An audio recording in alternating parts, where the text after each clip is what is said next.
ஒரு 60 நாளைக்குள்ள வந்து பக்காவாக பிளான் பண்ணால் முடிச்சிட முடியும். அப்படி இருக்கும்போது அது 60 நாளுக்கு தொடர்ச்சியாக செலவழிக்கிறதுக்கான ஃபைனான்ஸ் பலம் வந்து அந்த தயாரிப்பாளருக்கு இருக்குது. ஆனாலும் என்ன காரணம்னு தெரில, இந்த படத்தை பொறுத்த வரைக்கும் விஜய் சித்து வந்து இதில் கமிட் ஆனதுக்கப்புறம் பிட்டாக படத்தை எடுக்கிறாங்க. சமீபத்தில் ஒரு செய்தி கேட்டது வந்து ரொம்ப வருத்தமான செய்தியாக இருந்தது. அது வந்து விஜய் சித்துக்கு ஒரு பெரிய மன அழுத்தத்தையும் ஒரு மன வேதனையும் கொடுத்துருக்குன்னு சொல்கிறாங்க. அது என்ன அப்படின்னா, இப்போ ஒரு 10 நாளைக்கு முன்னாடி ஒரு ஷூட்டிங் ஒன்று பிளான் பண்ணியிருக்காங்க. 6 மணி, அதாவது இரவு 6 மணிலேருந்து பார்த்தீங்கன்னா அதிகாலை 6 மணி வரைக்கும் அந்த சீனை வந்து எடுக்கிறதுக்கு விஜய் சித்து வந்து டைம் கேட்டிருக்காரு. ப்ரொடக்ஷன் மேனேஜர்கிட்ட டைம் கேட்டிருக்காரு. தொடர்ந்து வந்து ஷூட்டிங் 2 மணிக்கு மேலே கண்டினியூ ஆயிருக்கு.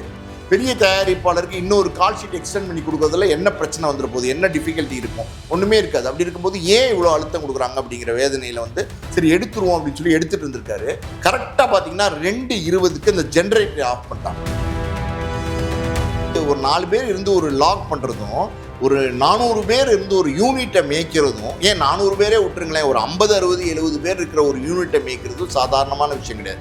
எல்லா டிபார்ட்மெண்ட்லேயும் உங்களுக்கு நாலேஜ் இருக்கணும். உங்களுக்கு வந்து டைரக்ஷன் டிபார்ட்மெண்ட்டில் நாலேஜ் மட்டும் இருந்தால் பத்தாது. இந்த நடிகர்கள் நடிக்கிறது சரியாக, அவங்களுடைய பர்ஃபார்மன்ஸ் கரெக்டாக இருக்கா, அது லிமிட்டில் இருக்கா, மீட்டரில் இருக்கா, அதை வந்து கண்காணிக்கணும்.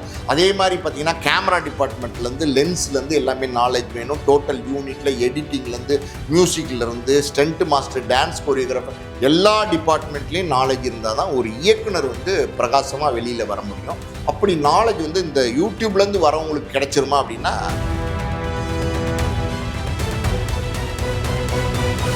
மீடியா சர்க்கிள் நேயர்களுக்கு வணக்கம். இன்றைக்கு நம்ம நேர்காணலுக்காக ஆஸ்கார் மூவிஸ் தயாரிப்பாளர் பாலாஜி பிரபு அவர் நம்ம மூடுனதுக்கான ஒரு பேசலாம். சார் வணக்கம். வணக்கம். தமிழ்நாட்டில் ஒரு முன்னணி ஒரு யூடியூபர்னா அது விஜய் சித்து சொல்லலாம். டெய்லி அவர் ஒரு கண்டென்ட் போட்டாலே கிட்டத்தட்ட 2 மில்லியன் வியூஸ் வந்து கன்ஃபார்மாக போயிடும். அது சாதாரண விஷயம் இல்லை. அவரும் வந்து ஒரு படம் ஆரம்பித்தார் கிட்டத்தட்ட 1 வருடத்துக்கு முன்னாடி. ஐஸ்வரி கணேசன் அவர்கள் தயாரிப்பில் டயங்கிரம் அப்படிங்கிற பேரே வந்து பார்த்தீங்கன்னா பலருக்கும் ஈர்ப்பாக இருக்கும். பயங்கரம் கேள்விப்பட்டிருக்கு, அதில் டயங்கிரம் அப்படின்னு. 1 வருஷம் ஆச்சு, என்ன ஆச்சு அந்த படம் வந்து ஏன் இவ்வளோ தாமதம் அப்படிங்கிற கேள்வி பலரும் எழுந்துட்டு இருந்த சூழலில் சமீபத்தில் பார்த்தீங்கன்னா ப்ரொடியூசருக்கும் டைரக்டரான விஜய் சித்துக்கும் டேர்ம்ஸ் சரியில்லை, அதனால தான் படத்தில் வந்து இழுபறியாக போயிட்டுருக்கு அப்படிங்கிற மாதிரி தகவல் வந்துட்டுருக்கு. என்ன சார் நடக்குது உண்மையிலேயே? விஜய் சித்து பார்த்தீங்கன்னா கும்பகோணத்துலேருந்து வந்த ஒரு இளைஞர். அவர் வந்து பார்த்திங்கன்னா நிறையா டிவி ப்ரோக்ராம்ஸ்லாம் பண்ணார். நிறைய அடுத்தடுத்து பல முயற்சிகள் பண்ணி ஒவ்வொரு கட்டமாக பார்த்திங்கன்னா அவர் வந்து ஒரு பெரிய இடத்துக்கு வந்திருக்காரு. இன்றைக்கி வந்து சித்து லாக்ஸ் அப்படின்னா இன்றைக்கி வந்து ரொம்ப, நீங்கள் சொன்ன மாதிரி பார்த்திங்கன்னா 2 மில்லியன் 3 மில்லியன் வியூஸ் ஒரு வீடியோ போட்டால் போது அந்தளவுக்கு இன்றைக்கி எல்லார்ட்டையும் பாப்புலராக இருக்கார். குறிப்பாக பார்த்திங்கன்னா இளைஞர்கள்ட்ட ரொம்ப பாப்புலராக இருக்கார். அதுவும் ஜென்சி கிட்ஸு, 2K கிட்ஸ் எல்லாம் விஜய் சித்துவோட லாக்ஸை தொடர்ந்து பார்க்குறாங்க. அதில் பெரிய ஆதரவு இருக்குது விஜய் சித்துக்கு. இதுக்கு முன்னாடியே விஜய் சித்து பார்த்தீங்கன்னா ஒரு 2-3 வருடத்துக்கு முன்னாடி ஒரு ப்ரொடியூசர்கிட்ட ஒரு படம் கமிட் ஆகி கிட்டத்தட்ட ஒரு 2-2.5 வருஷத்துக்கு மேலே டிஸ்கஷன்லாம் பண்ணி படம் தொடங்கப்படாமலே இருந்தது. நீண்ட காலமாக தொடங்கப்படாமலே இருந்தது. அதுக்கப்புறம் வந்து அந்த படமே ட்ராப் ஆயிடுச்சு. ஸோ அதுவே வந்து விஜய் சித்துக்கு ஒரு பெரிய மனவேதனையை கொடுத்துருந்துச்சு. அதுக்கப்புறம் மறுபடியும் பெரும் முயற்சி எடுத்து பார்த்திங்கன்னா ஐஸ்வரி கணேசன், வேல்ஸ் இன்டர்நேஷ்னல், அவரை பார்த்து ஒரு கதையை ஒன்று சொல்லியிருக்காரு. அந்த கதை வந்து வேல்ஸ் இன்டர்நேஷ்னல் ஐஸ்வரி கணேசனுக்கு ரொம்ப பிடிச்சி போய் உடனே தொடங்கலாம் தம்பி அப்படின்னு சொல்லி உடனே படம் தான் டயங்கரம்ன்ற பேரே வந்து பார்த்திங்கன்னா ரொம்ப வித்தியாசமான பேர். அதில் வந்து பார்த்திங்கன்னா விஜய் சித்து அப்புறம் அவரோட கூட லாக் பண்ணுறவங்கெல்லாம் அதில் வந்து ஒர்க் பண்ணுறாங்க. ஸோ இது ஒரு புது மாதிரியான ஒரு கதை, இது ஒரு வித்தியாசமான கதை அப்படிங்கிற ஒரு எதிர்பார்ப்பு ஆடியன்ஸ் இருக்குது. ஐஸ்வரி கணேசனுமே பார்த்திங்கன்னா அந்த படத்தை அந்த கதையை கேட்டுட்டு ரொம்ப நல்லா இருக்குது இந்த கதை அப்படின்னு சொல்லி ஒரு நம்பிக்கையோடு தான் தொடங்கியிருக்காரு.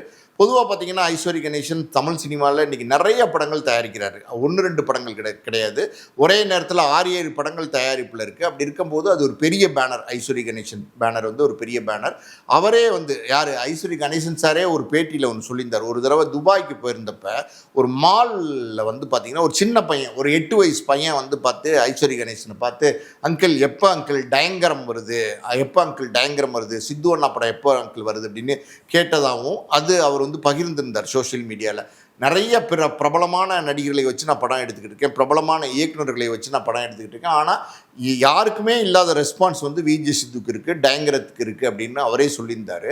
ஸோ அப்படிலாம் இருக்கும்போது இது ஒரு பெரிய ப்ரொடக்ஷன் கம்பெனி. விஜய் சித்து ஒரு பெரிய நம்பிக்கையோடு அந்த படத்தை கமிட் ஆனார்.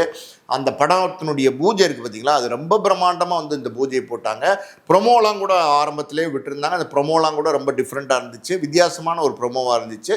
அதுக்கப்புறம் படப்பிடிப்பு நடந்ததுன்னா ஒரு 5 நாள் நடந்தது. அதுக்கப்புறம் பிரேக் ஆகி மறுபடியும் ஒரு 4 நாள், அதுக்கப்புறம் பிரேக் ஆகி மறுபடியும் ஒரு 7 நாள், மறுபடியும் ஒரு 2 நாள், இப்படி வந்து அது பிட்டு பிட்டா வந்து படப்பிடிப்பு நடத்துகிறாங்க. ஒரு பெரிய தயாரிப்பாளர் அவர் நினைச்சார்னா, இந்த படம்லாம் எப்படின்னா சின்ன பட்ஜெட் படம், ஒரு ஒரு எப்படி சொல்லுது, பெரிய பிரம்மாண்ட படைப்பு கிடையாது, ஒரு ஒரு இன்ட்ரெஸ்டிங்கான ஸ்டோரி லைன் தான். அதை ஒரு 60 நாளைக்குள்ளே வந்து பக்காவாக பிளான் பண்ணால் முடிச்சிட முடியும். அப்படி இருக்கும்போது அது 60 நாளுக்கு தொடர்ச்சியாக செலவழிக்கிறதுக்கான ஃபைனான்ஸ் பலம் வந்து அந்த தயாரிப்பாளருக்கு இருக்குது. ஆனாலும் என்ன காரணம்னு தெரில, இந்த படத்தை பொறுத்த வரைக்கும் விஜய் சித்து வந்து இதில் கமிட் ஆனதுக்கப்புறம் பிட்டு பிட்டாக படத்தை எடுக்கிறாங்க. 2 நாள் பிளான் பண்ணுறாங்க, எடுக்கிறாங்க, 4 நாள் பிளான் பண்ணுறாங்க, எடுக்கிறாங்க, அப்புறம் மறுபடியும் வந்து கிடப்பில் போட்டுறாங்க, மறுபடியும் எடுக்கிறாங்க, மறுபடியும் கிடப்பில் போட்டுறாங்க. இப்படி தொடர்ந்து நடந்துக்கிட்டே இருக்குது. அது என்ன காரணம்னு சரியாக தெரியல.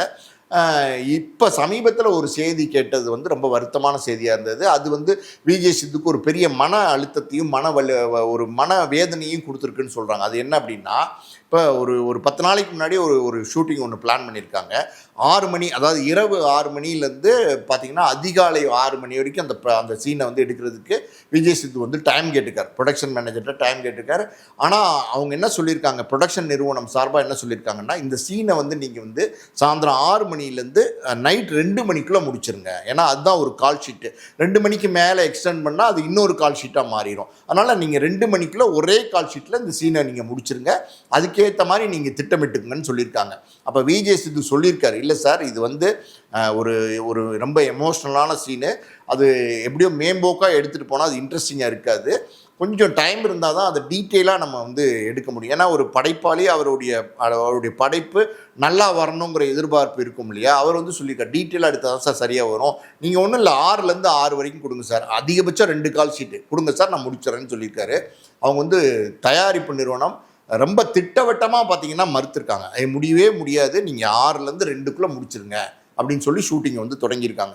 விஜய் சித்து ஓகே நம்ம எப்படியாவது 2க்குள்ளே பிளான் பண்ணிடலாம் அப்படின்னு சொல்லிட்டு பிளான் பண்ணி எஃபர்ட் எடுத்து எவ்வளோ ஹார்ட் ஒர்க் பண்ண முடியுமோ பக்காவாக ஒரு பிளான் பண்ணி ஆல்ரெடி ரிஹர்சல்லாம் பார்த்து ஷூட்டிங் நடத்தினார். ஆனால் அந்த சீனை அவர் நினச்ச மாதிரி அவர் முடிக்க முடியல. அது காரணம், ஒரு அனுபவமான ஒரு இயக்குனர், ஒரு உதாரணத்துக்கு ஒரு KS ரவிக்குமாராக இருந்தால் அது பக்காவாக பிளான் பண்ணி கடகடன்னு முடிச்சுருவாங்க. ஆனால் விஜய் சித்துவை பொறுத்த வரைக்கும் அவர் நிறையா லாக் பண்ணியிருக்கிறாரு, மக்கள்கிட்ட பிரபலமான ஒரு நபர் தான்.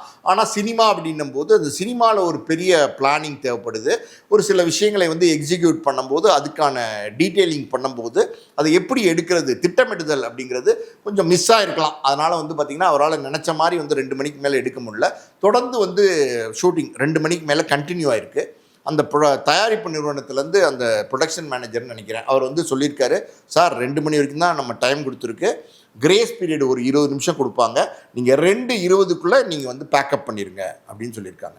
அப்போ தான் அவர் ரொம்ப ஷாக் ஆகிருக்காரு. சார் இது வந்து முடிக்க முடியாது சார், இது வந்து எனக்கு ரொம்ப கஷ்டமாக இருக்குது, நான் பிளான் பண்ணேன், நீங்கள் சொன்னதுனால நான் திட்டமிட்டேன், ஆனால் முடிக்க முடியல, இது இன்னைக்கு இப்போ முடிக்க முடியல அப்படின்னா இதே லொக்கேஷனுக்கு இன்னொரு நாளைக்கு வந்து எடுக்க வேண்டியிருக்கும் சார், அதுவுமே ஒரு கால் ஷீட் தான் சார் ஆகும். அப்படி இருக்கும்போது நீங்கள் வந்து இன்னொரு 4 மணி நேரம் தான் நான் எக்ஸ்டென்ஷன் கேட்குறேன், அது ஒரு கால் ஷீட் தான், நீங்கள் கொடுத்துட்டிங்கன்னா நான் சீனை முடிச்சிருவேன், ஒரே மூடில் அந்த சீனை முடிக்கணும் சார், அது ஒரு மாதிரி சென்டிமெண்ட் சீன் சார்னு சொல்லி எவ்வளவோ சொல்லி பார்த்துருக்காரு.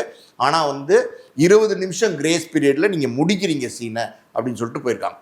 இப்போ ரொம்ப வேதனையாக இருந்திருக்கு, என்னடா இவ்வளோ அழுத்தம் கொடுக்குறாங்களே. ஏன்னா பொதுவாக பார்த்தீங்கன்னா பெரிய தயாரிப்பு நிறுவனம், காசு இல்லை, பணம் இல்லை, ஒரு சின்ன ப்ரொடியூசர், புதுசாக வந்த ப்ரொடியூசர், அவர் வந்து சிக்கனமாக எடுக்கணும்னு நினைக்கிறாரு, அதனால் முடியல, இல்லை அவர்கிட்ட அடுத்து கண்டினியூ பண்ணுறதுக்கு காசு இல்லை அப்படின்னா நம்ம ஒத்துக்கலாம். பெரிய தயாரிப்பாளருக்கு இன்னொரு கால் ஷீட் எக்ஸ்டெண்ட் பண்ணி கொடுக்குறதுல என்ன பிரச்சனை வந்துட போகுது, என்ன டிஃபிகல்ட்டி இருக்கும், ஒன்றுமே இருக்காது. அப்படி இருக்கும்போது ஏன் இவ்வளோ அழுத்தம் கொடுக்குறாங்க அப்படிங்கிற வேதனையில் வந்து சரி எடுத்துருவோம் அப்படின்னு சொல்லி எடுத்துகிட்டு இருந்திருக்காரு.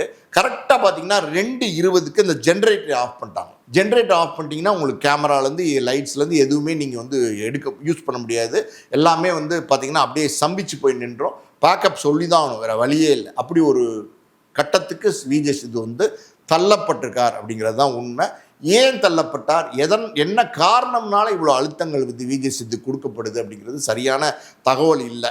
ஒருவேளை வந்து அந்த எப்படி சொல்கிறது, தயாரிப்பு நிறுவனத்தில் வந்து ஈடுபட்டிருக்க முக்கியமான ஆட்கள் இருக்காங்களா, அவங்கக்கிட்ட விஜய் சித்துக்கும் ஏதாவது பிரச்சனை இருந்ததா, ஏதாவது சின்ன வாய் வார்த்தை, ஏதோ வந்து சின்ன மன வருத்தங்கள் இருந்ததா அப்படின்னு நமக்கு தெரியல. நேரடியாக விஜய் சித்துக்கும் ஐஸ்வரி கணேசனுக்கும் எந்த பிரச்சனை இருக்க மாதிரி தெரியல.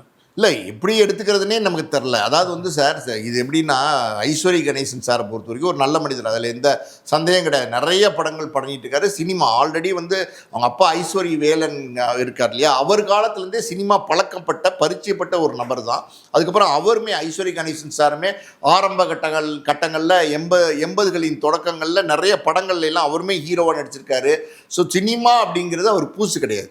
இப்போ வந்து சினிமா படங்கள் மறுபடியும் மீண்டும் தயாரிக்கிறாரு. தொடர்ந்து பெரிய பெரிய படங்கள் எடுக்கிறார். ரஜினிகிட்ட கால் ஷீட் கேட்குறாரு, கமல்கிட்ட கால் ஷீட் கேட்குறாரு. இப்போ தனுஷை வச்சு மாரி செல்வராஜ் படம் வந்து தொடங்க போகிறாங்க. அப்படி இருக்கும்போது பெரிய பெரிய படங்களாக பண்ணிட்டு இருக்கிற ஒரு தயாரிப்பாளருக்கு நல்ல மனிதர். இப்போ நீங்கள் ஒரு உதாரணம் சொல்லணும்னு வச்சுக்கோங்களேன், பிரதீப் ரங்கநாதன் அப்படின்னு ஒரு நடிகர் இன்னைக்கு வந்து தமிழ் சினிமாவில் ஒரு இவ்வளோ பெரிய பிரபலமாக உச்சத்தில் இருக்கார் அப்படின்னா அது காரணம் யார் அப்படின்னா ஐஸ்வரி கணேசன் சார் தான். காரணம் என்னென்னா அவர் ஒரு புதுமுக இயக்குனர். அவர் வந்து சொன்ன கதையை வந்து அவர் கேட்டுட்டு இந்த கதையை நம்ம பண்ணலாம் கோமாளி ஜெயம் ரவியை புக் பண்ணி கொடுத்து முழுசாக அந்த படத்தை வந்து கோஆப்ரேட் பண்ணி முடிச்சது அவர் தான். அதுக்கப்புறம் தான் அவருக்கு ஒரு எதிர்காலமும் வாழ்க்கையும் அமைஞ்சது. அப்படி இருக்கும்போது நிறைய புதுமுகங்களுக்கு வந்து எதிர்காலத்தை உருவாக்கி கொடுக்குறாரு. அசால்ட்டாக ஒரு படத்தை வந்து ஈஸியாக கோடிகளில் எடுக்கக்கூடிய ஒரு ப்ரொடியூசர். அப்படி இருந்தும் ஏன் வந்து விஜய் சித்துவும் தெரிஞ்ச ஒரு நபராக இருக்கார், லாகில் பிரபலமான ஒரு நபராக இருக்கார். எல்லாம் இருந்து என்ன பிரச்சனை, என்ன நெருக்கடி? விஜய் சித்து வந்து கதையை சொன்னது ஐஸ்வர்ய கணேசன் சார்ட்ட, தொடங்கினது பூஜை போட்டது எல்லாமே பிரம்மாண்டமாக நடந்ததுக்கப்புறம் இந்த மாதிரி வந்து சிக்கல், ப்ராக்டிக்கல் டிஃபிகல்ட்டி படப்பிடிப்பு நடத்துறதுல இருக்குன்னும் போது இதை ஏன் ஐஸ்வர்ய கணேசன்ட்ட நேர கொண்டு போய் இப்போ சொல்லலை? அப்போ ஐஸ்வர்ய கணேசனும் விஜய் சித்துவும் சந்திக்க முடியாத ஒரு தடைகள் இருக்கா? யாராவது நடுவில் வந்து ரெண்டு பேரையும் மீட் பண்ண விடாமல் தடுக்கிறாங்களா? இந்த மாதிரி நிறைய கேள்விகள் இருக்குது. பொதுவாக சினிமாவில் என்ன பண்ணுவாங்க அப்படின்னா, ஒருத்தருக்கு ஒருக்க ஏதோ ஒரு காரணத்தினால பிடிக்கலை, இல்லை ஏதாவது வாக்குவாதங்கள் ஏதாவது ஏற்பட்டிருக்கலாம் அந்த யூனிட்டில் இருக்கிறவங்களுக்கு. இவங்க என்ன பண்ணுவாங்க அப்படின்னா, பொதுவாக அந்த மாதிரி இருக்கிற சூழலில் அந்த ப்ரொடியூசர்கிட்ட இல்லாத பொருளாதுன்னு சொல்லுவாங்க. காதில் வந்து எப்படின்னா, சார் நான் வந்து சார் சொன்னாருன்னு சொன்னேன், என்னையா சார் அப்படின்ற மாதிரிலாம் வந்து சொல்லிட்டாரு அப்படின்னு இல்லை இருக்காது. அப்படிலாம் சொல்லியிருக்கவே மாட்டாங்க. இது நம்ம சித்து வச்சு சொல்லலை. பொதுவாக பார்த்தீங்கன்னா திரிச்சு விட்ருவாங்க. ஒரு மேட்ரை அவங்களுக்கு வேண்டான்னா தயாரிப்பாற்ற வேறு மாதிரி சொல்லிடுவாங்க. அந்த மாதிரி எதுவும் யாரும் சொல்லி ஐஸ்வர்ய கணேசன் சார் வந்து அதை நம்பி அதுதான் உண்மைன்னு நினச்சி மனவேதனையில் அவரை வந்து சந்திக்க வேண்டாம் அப்படின்னு நினைக்கிறாரா? சில நேரங்களில் நடக்கும். இதெல்லாம் வந்து எப்படின்னா ஈகோ பிரச்சனை, பெரிய தொழில் நிறைய பிரச்சனைகள் வரும். ஒன்றுமே இல்லை. இப்போ நம்ம எப்படி சொல்கிறது, கருப்பு படத்தையே எடுத்துக்கிட்டிங்கன்னா அது வந்து ஆர்ஜே பாலாஜி மேலே நிறைய விமர்சனங்கள் இருக்குது. ஒரு 2 நாள் வந்து பார்த்திங்கன்னா படப்பிடிப்புக்கு போயிட்டு படப்பிடிப்பு அவர் கேட்ட வந்து ப்ராப்பர்ட்டிஸ்லாம் வரலை அப்படின்றதுனால படப்பிடிப்பே நிறுத்திட்டு வந்தார். அதனால் 35 லட்சம் 70 லட்சம் அந்த தயாரிப்பாளருக்கு எஸ்ஆர் பிரபுக்கு நஷ்டம் அப்படிங்கிற ஒரு தகவல் இருக்குது. உண்மையான தகவல் தான். இன்னொரு பக்கம் பார்த்தீங்கன்னா ஆர்ஜே பாலாஜி அதனால தான் வந்து எல்லாருக்கும் கார் வாங்கி கொடுத்தாரு சூர்யா, ஆர்ஜே பாலாஜிக்கு மட்டும் வாங்கி கொடுக்கலையா?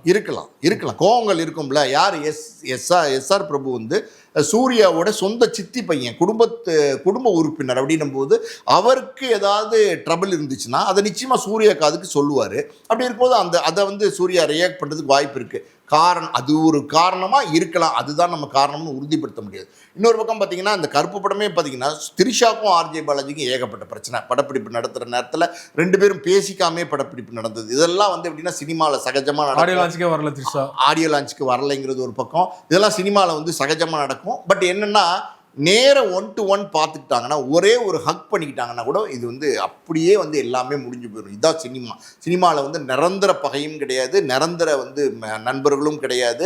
அப்படின்னும் போது நேரம் வந்து விஜய் சித்து ஐஸ்வர்ய கணேசனை பார்த்து அவருடைய பிரச்சனையை சொன்னார்னா உடனே இது வந்து முடிகிறதுக்கு வாய்ப்பு இருக்குது. இது உடனே படப்பிடிப்பு தொடர்ந்து நடந்து படப்பிடிப்பு முடிகிறதுக்கு வாய்ப்பு இருக்குது. ஆனால் வந்து அவரை பார்க்குறதுல என்ன தடைகள் இருக்குதுன்னு நமக்கு தெரில.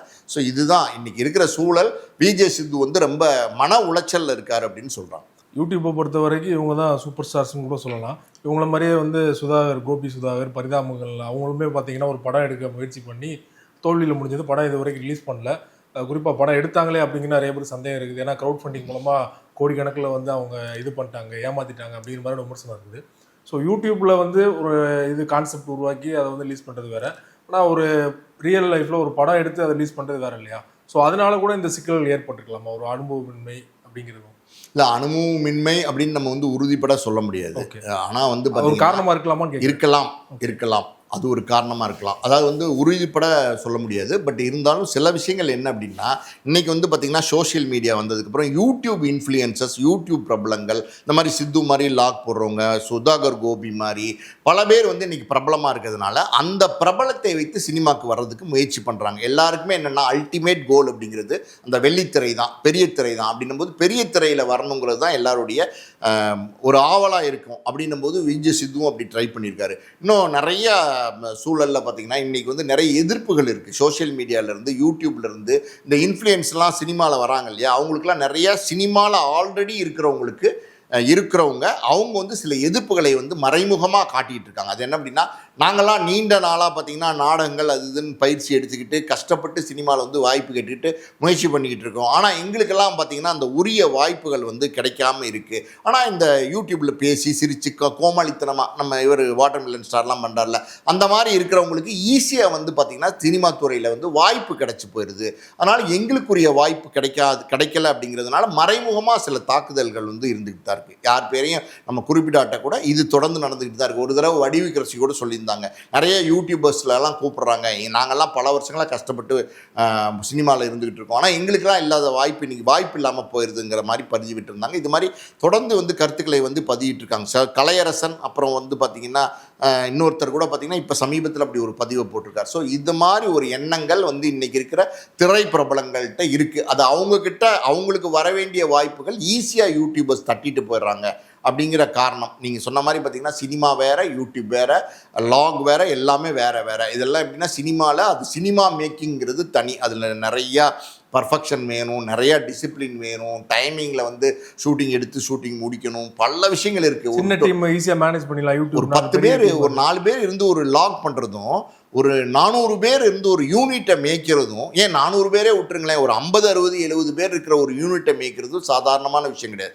எல்லா டிபார்ட்மெண்ட்லேயும் உங்களுக்கு நாலேஜ் இருக்கணும். உங்களுக்கு வந்து டைரக்ஷன் டிபார்ட்மெண்ட்டில் நாலேஜ் மட்டும் இருந்தால் பத்தாது. இந்த நடிகர்கள் நடிக்கிறது சரியாக, அவங்களுடைய பர்ஃபார்மன்ஸ் கரெக்டாக இருக்கா, அது லிமிட்டில் இருக்கா, மீட்டரில் இருக்கா, அதை வந்து கண்காணிக்கணும்.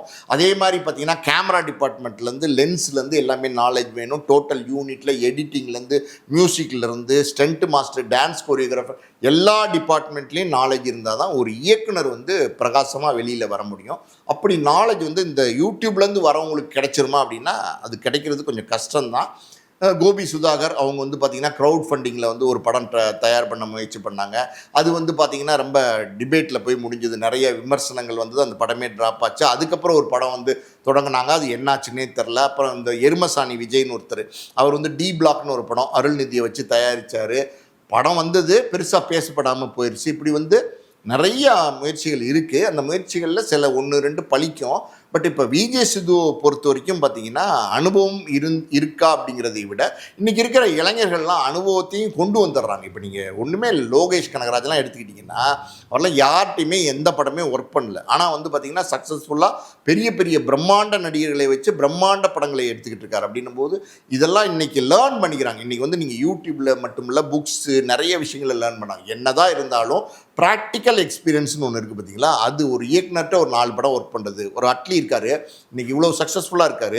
இன்றைக்கி இருக்கிற இந்திய சினிமாவில் பெரிய பட்ஜெட் படம் கிட்டத்தட்ட பார்த்திங்கன்னா அல்லு அர்ஜுன் வச்சு எடுக்கிற படம் 900 கோடிக்கு எடுக்கிறாரு. சன் பிக்சர்ஸ் நம்பி அந்த படத்தை வந்து அல்லு அர்ஜுன் கொடுத்துருக்காங்க. அப்படின்னா அது சங்கர்கிட்ட அவர் வேலை பார்த்த அந்த எக்ஸ்பீரியன்ஸ். எப்போவுமே அப்படின்னா ப்ராக்டிக்கல் எக்ஸ்பீரியன்ஸுங்கிறது அது ப்ராக்டிக்கல் எக்ஸ்பீரியன்ஸ் தான். புக் நாலேஜுங்கிறது புக் நாலேஜ் தான். ஸோ அந்த மாதிரி இவங்களும் ஜெயிக்கிறாங்க, அவங்களும் ஜெயிக்கிறாங்க. ஆனால் இப்போ இங்கே என்ன நடந்திருக்குன்னு நமக்கு தெரில. விஜய் சித்துவுக்கு இந்த மாதிரி ஒரு டிஃபிகல்ட்டி வந்திருக்கு. நிறையா பேர் எதிர்பார்க்குறாங்க இந்த படத்தை வந்து பயங்கரம் எப்போ வரும் அப்படின்னு ஒரு பெரிய எதிர்பார்ப்பு இருக்குது மக்கள்கிட்ட. ஆனால் வந்து அந்த படத்துக்கு வந்து இவ்வளோ தடைகள் இருக்குது. அந்த தடைகளுக்கு காரணங்கள் என்னங்கிறத சரியாக கண்டுபிடிக்க முடியல. பட் காரணங்கள் என்னவாக இருந்தாலும் அதை வந்து ஈஸியாக பேசி சரி பண்ணிட முடியும். ஆனால் அது என்ன நடக்குதுங்கிறது நமக்கு தெரில. நிறைய வீடியோஸ் வந்திருக்கு, வலைபேச்சியில் கூட வந்து பார்த்திங்கன்னா இதை பற்றி சமீபத்தில் பேசியிருக்காங்க. ஸோ அதெல்லாம் ஈஸியாக போய் ரீச் ஆகிருக்கும். இப்போ நம்ம பேசுகிறோம், இன்னும் நிறைய பேர் பேசுகிறாங்க இந்த பிரச்சனையை பற்றி. ஐஸ்வர்யா கணேசனுக்கு இந்த வீடியோஸ்லாம் கண்டு போய் ரீச் ஆகும். இப்போ யாரும் தடுத்தா கூட வீடியோஸை பார்ப்பாங்க இன்றைக்கி எல்லோரும். அப்படி பார்க்கும்போது என்ன பிரச்சனை ஏது பிரச்சனைன்னு கூப்பிட்டு பேசினா இது ஈஸியாக 1 நிமிஷத்தில் முடிகிற பிரச்சனை தான். அது நீண்டுக்கிட்டே போகுது. அதனால் அவருக்கு மன உளைச்சல் இருக்குது, ரொம்ப வேதனையில் இருக்காருன்னு சொல்கிறாங்க விஜய் சித்து. பயங்கரம் பட பிரச்சனை தொடர்பாக பல்வேறு விஷயங்களோட பார்த்து கொண்டீங்க. மிக்க நன்றி சார். நன்றி.